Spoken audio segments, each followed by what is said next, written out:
I'm Veronica Dudo in Washington, D.C. Tonight on EWTN News Nightly, Magnifica Humanity. Pope Leo XIV launches historic social encyclical on AI, debating artificial consciousness and its massive impact on humanity. Next steps, the U.S. strikes southern Iran as the Trump administration weighs its next steps in high-stakes negotiations. Plus, faith on the road. The 2026 Eucharistic Pilgrimage kicks off on Pentecost, bringing Christ's healing presence across our nation. These stories and more tonight. From EWTN, the Global Catholic Network, this is EWTN News Nightly. Thank you for being with us on the feast of St. Philip Neri. Our top story tonight. Pope Leo XIV has published the first encyclical of his papacy, Magnifica Humanity. The document looks at the role of the Church and social doctrine in the age of artificial intelligence. EWTN's Javier Romero reports from Rome. In a historic move, Pope Leo personally attended the presentation of Magnifica Humanitas, his first encyclical. It's a document he signed on the symbolic date of May 15th. It was on that day, in 1891, that another Pope Leo XIII, signed his encyclical Rerum Novarum, in which he called for respect for human dignity in the face of massive technological and industrial changes. Now, the world faces a new challenge, one that poses a different kind of threat to humanity. Artificial intelligence now demands to be disarmed, freed from logics that turn it into an instrument of domination, exclusion, and death. Like nuclear energy, it must be at the service of all and of the common good. Decisions about technology must never be separated from conscience and responsibility. The encyclical calls for greater oversight of artificial intelligence, saying that if left unchecked, the technology can lead to drastic consequences in people's personal and professional lives. For example, AI technology requires source materials like cobalt and nickel, and the supply chains that provide them have been linked to severe abuses like slavery and child labor. It is no coincidence that the co-founder of Anthropic, one of the largest AI technology companies, was present in the Vatican. He acknowledged that market pressure to remain competitive is intense and could lead to prioritizing efficiency over the individual. Every frontier AI lab, including Anthropic, operates inside a set of incentives and constraints that can sometimes conflict with doing the right thing. The pressure to stay commercially viable and to stay at the frontier of research. Geopolitical pressure and the older, plainer pressures of pride and ambition. We need informed critics who will tell the labs when we are failing. We need moral voices that the incentives cannot bend. The Pope also expressed his concern about the use of artificial intelligence in waging war, from spreading fake news that hinders dialogue to developing systems that kill in such an impersonal way that violence becomes normalized. Well, it's a very, very strong call, isn't it? And it has to do with responsible use. And the Holy Father gives the example of military power where we have achieved a certain control. And we must do the same with artificial intelligence in its military use as soon as possible. Magnifica Humanitas is Pope Leo's wake-up call to a world entering a new and dangerous phase of history where, once again, the winds of war are blowing. Leo XIV's first document was the Apostolic Exhortation di Lecite, but it was a document that Francis had already begun. This encyclical, Magnifica Humanitas, is a text written entirely by Pope Leo, a document that could be defined as the voice of the world's conscience in the face of the current technological revolution, a call to responsibility and unity that complements the efforts of governments and international institutions to try to prevent excesses or abuse in the use of new tools such as artificial intelligence. In Rome, Javier Romero, EWTN News. Joining us now is Ryan T. Anderson, president of the Ethics and Public Policy Center. Ryan, welcome to the show. Thanks for having me. It's a pleasure to be with you. What are some of the highlights from this important social teaching, and what is Pope Leo warning humanity about in regards to AI?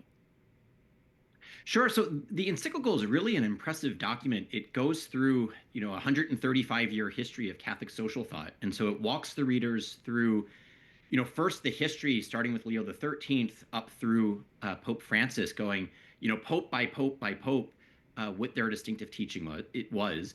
Then it goes through, the 6 basic principles of Catholic social thought: the primacy of the common good, subsidiarity, solidarity, the dignity of the human person, the universal destination of earthly goods, and the concept of social justice.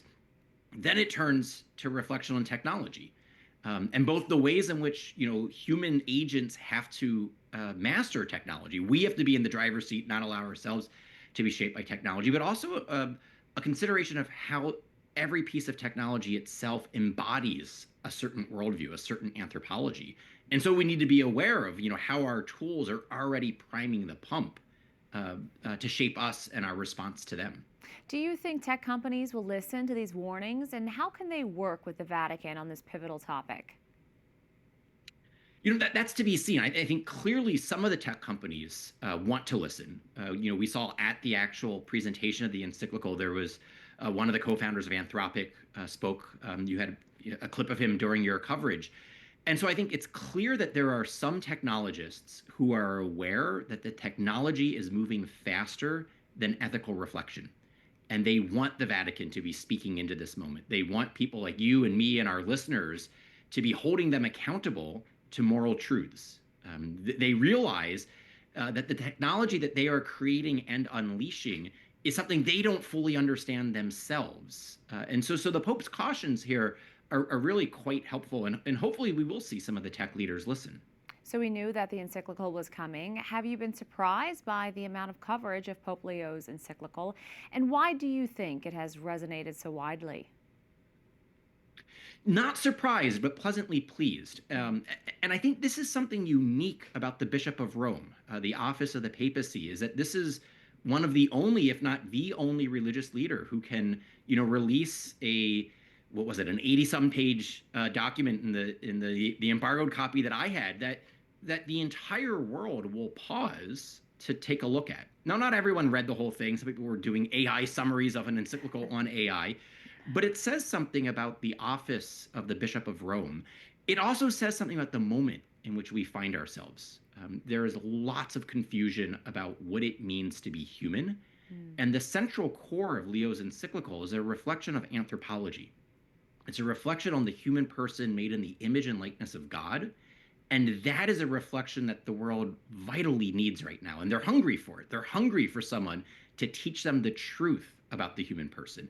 And that's the first half of the encyclical. Before Leo gets to any questions about technology, artificial intelligence, it's a meditation on human nature and human dignity and human rights and human flourishing. And I'm not at all surprised, but I'm pleasantly pleased that we saw the world pause yesterday to actually take some of this in. As this was unveiled, Pope Leo invited Christopher Olah, co-founder of the AI company Anthropic, to the launch of the encyclical. This was unprecedented. What message do you think it sent? So I have mixed thoughts on this. On the one hand, I think this shows that the Vatican wants to be engaging, not just with bishops, not just with Catholics in the pews, but with the technologists themselves. The Vatican, this encyclical was addressed to all people of goodwill, and that includes the technologists who are running some of these companies. I'm also somewhat skeptical, or cautious might be a better way of phrasing it. There's always the Baptists and bootleggers phenomenon in which industry will seek certain regulations from government or certain moral backing from a moral leader like the Pope in order to then outdo the competition. And who knows what's going on here? But I'll take it initially as a sign that industry is looking to Rome for moral leadership on this, and Rome is looking to work with industry. Well, we'll certainly continue to watch this. Ryan T. Anderson, thank you so much. Thanks for having me. President Donald Trump says negotiations with Iran are in his own words, proceeding nicely. But at the same time, the Islamic Republic of Iran is condemning U.S. strikes in southern Iran as a show of bad faith and warns of consequences. The U.S. military described Monday's strikes as defensive, targeting missile launch sites and boats placing mines. Whether the war continues or comes to an end remains unpredictable. We're also learning the president is meeting with his cabinet very soon. White House correspondent Owen Jensen reports. Owen. Veronica, nearly 3 months after the war with Iran started, there is cautious optimism tonight that the war may I emphasize, be nearing its conclusion. Nothing finalized on paper. President Trump warned on social media, has to be a great deal or there'll be no deal at all. As President Donald Trump traveled this morning to Walter Reed for what the White House says are annual preventive medical and dental exams, negotiations with Iran still ongoing regarding its nuclear program. Just a day earlier, President Trump posted on social media, the enriched uranium, nuclear dust, will either be immediately turned over to the United States to be brought home and destroyed, or, preferably, in conjunction and coordination with the Islamic Republic of Iran, destroyed in place or at another acceptable location, with the Atomic Energy Commission or its equivalent being witness to this process and event. As for the Strait of Hormuz, one of the most crucial waterways on the planet, U.S. Secretary of State Marco Rubio, while traveling overseas, told reporters on his plane the straits need to be unimpeded and without tolls. The straits have to be open. They're going to be open one way or the other. So they need to be open. What's happening there is unlawful, it's illegal, it's unsustainable for the world, it's unacceptable. As for arriving at a deal, the Secretary of State told reporters there can be disagreements over individual words and sentences, and ultimately there will either be a good deal or it won't happen. I think our position is well stated. The president had a very important, I think, historic call just a couple days ago with a number of leaders from the region. I think there's strong alignment and agreement on what a preliminary draft should look like. In addition, President Trump says any agreement should include several additional countries, among them Saudi Arabia and Pakistan, to join the Abraham Accords, which are aimed at normalizing relations with Israel. Also tonight, multiple reports say on Wednesday President Trump, with the fate of the Iran deal uncertain, will head to Camp David in Maryland. He will reportedly be joined by his cabinet members. And Veronica, regarding the 79-year-old president's health exam earlier today at Walter Reed, which I alluded to earlier in my report, we're told it lasted about 3 hours, and when it was over, President Trump posted on social media that everything checked out perfectly. He thanked the physicians and staff there. At the White House, Owen Jensen, EWTN News Nightly. President Trump's emerging deal to end the Iran war is drawing criticism among U.S. lawmakers, including from his own party. Many Republicans favor a harder line against the government in Tehran. They also fear a premature deal could embolden Iran and jeopardize the progress of U.S. military operations. Capitol Hill correspondent Eric Rosales joins us with more congressional reaction. Eric, this is a divisive issue. It certainly is, Veronica. President Trump is trying to fight off Republican opposition. He pressed GOP lawmakers to get behind the agreement he's currently working on, even though details remain very scarce. Supporters, including House Speaker Mike Johnson, maintain that the president has accomplished his chief goal for the war. And his number one condition has been that Iran cannot have a nuclear weapon. We'll take care of the nuclear dust. We'll get the Strait of Hormuz reopened, which will be great for gas prices here and stability around the world. And that's why all the regional allies there and all the regional countries are following U.S. leadership under President Trump. But other Republicans are not as supportive. They warn opposition to any agreement that doesn't fully rein in Iran's nuclear program. Senator Lindsey Graham posted on X, quote, "This combination of Iran being perceived as having the ability to terrorize the Strait in perpetuity and the ability to inflict massive damage to Gulf oil infrastructure is a major shift of the balance of power in the region, and over time will be a nightmare for Israel. Also, it makes one wonder why the war started to begin with if these perceptions are accurate." Democrats are also skeptical. It looks like Iran will retain more control over those straits. We also know Iran has an even more hardline regime in place now, and we're talking about releasing some of Iran's frozen assets. The president is going to take any deal he is offered because he understands the absolute political toxicity of Americans each and every day paying $1.50 to $2 more for gasoline than they did before this war started. Congressman Mike Lawler said lawmakers shouldn't jump to conclusions. So I think it's imperative before everybody rush to, get to the microphone that they actually understand the terms of the agreement that is being proposed, and specifically with respect to the enriched uranium. Others point out that Congress must be involved. Any agreement with Iran that isn't subject to ratification by Congress is I think, going to be doomed to fail, just like the agreement we're trying to replace. It is important to note that any agreement changing Iran's nuclear program would trigger congressional review requirements under the 2015 Iran Nuclear Agreement Review Act. Democrats say that they will continue to press their case to end the war with even more votes on limiting President Trump's war powers when they return next week. So far, all their attempts have failed. At the Capitol, Eric Rosales, EWTN News Nightly. A last-minute location change for a team in the World Cup. Iran is moving its tournament training camp from Arizona to Tijuana, Mexico. U.S. officials refused to allow the Iranian national team to stay overnight on American soil amidst ongoing military tensions. Mexico's President Claudia Sheinbaum says she has no issue hosting the squad. Iran will now cross the border just for match days, which include 2 in Los Angeles and a 3rd in Seattle. An Israeli airstrike in eastern Lebanon has killed 12 people, according to state media. The strike on the village of Mashahra follows Prime Minister Benjamin Netanyahu's directive for more intensive airstrikes targeting Hezbollah. While Israel's military has not commented on this specific attack, officials confirm additional troops have been deployed to Lebanon. The escalation comes just days before military delegations from both nations are scheduled to meet in Washington for direct talks. Under my direction and that of the Minister of Defense, together with the Chief of Staff, we are deepening our operation in Lebanon. The IDF is operating with large forces on the ground and is seizing controlled areas. We are fortifying the security zone to protect the northern communities. At the same time, we are conducting a huge national effort to promote creative and innovative solutions against explosive drones. Russia has issued a stark warning to foreign nationals and diplomats, urging them to immediately leave the Ukrainian capital of Kyiv. The announcement comes amid escalating tensions and concerns over potential upcoming military actions or strikes targeting the city. International embassies are currently assessing the situation, with several nations already advising their citizens to heed any warnings and to evacuate the area without delay. A devastating rail accident in Belgium has left 4 people dead, including 2 children, and 5 others are seriously injured. Officials say a high-speed train traveling at 75 miles per hour struck a minibus today.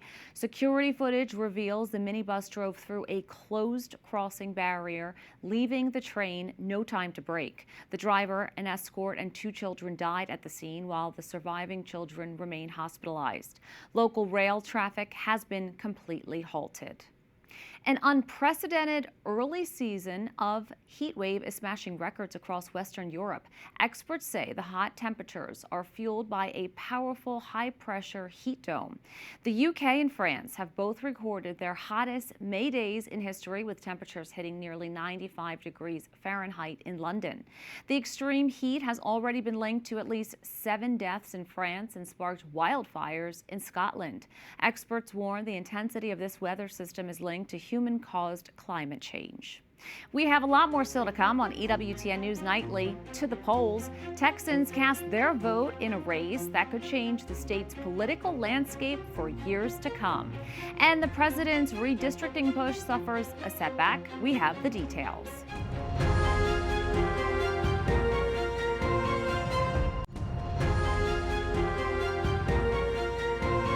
Texas voters head to the polls today for a high-stakes Senate primary runoff election. President Trump backed U.S. Senate hopeful Texas Attorney General Ken Paxton is facing off against incumbent Republican Senator John Cornyn, who was first elected in 2002. Political analysts view the race as a key indicator of current voter sentiment and a gauge of the direction of the Lone Star State's GOP. Federal judges have temporarily blocked Alabama's new congressional district map, ruling that the Republican-drawn boundaries intentionally discriminate based on race. The three-judge panel issued a preliminary injunction today, halting the map's use for an upcoming August special primary. The court ordered Alabama to use a map featuring two districts with a majority or near majority of black residents. Alabama's Attorney General says the state will immediately appeal the decision to the U.S. Supreme Court. The U.S. Supreme Court, meanwhile, rejected a case that Meta appealed out of Vermont. The Attorney General of Vermont had sued Meta, claiming it violated its consumer protection laws and intentionally addicted youth. Meta Platforms appealed to the Supreme Court to stop the case from proceeding, citing violation of due process. Meta faces thousands of similar cases across the country. Calls continue for a New Jersey immigration detention facility to close following claims that its detainees are on a hunger strike. Protesters continue demonstrations outside Delaney Hall in Newark, clashing with federal agents after trying to stop the transfer of a detainee. The Department of Homeland Security said that rioters obstructed law enforcement from exiting the facility and that ICE has higher detention standards than most U.S. prisons. Senator Andy Kim from New Jersey said he was hit with pepper spray. When you pepper spray a United States senator, you are not working to keep people safe. That's exactly what we're doing in New Jersey, and we can both keep people safe here and make sure they can express their thoughts and values. If that's beyond the capabilities of the federal government, that's just another reason that Delaney Hall needs to close. Up next on EWTN News Nightly, Pilgrimage Kickoff. We take you to the start of this year's National Eucharistic Pilgrimage as it sets off across the East Coast.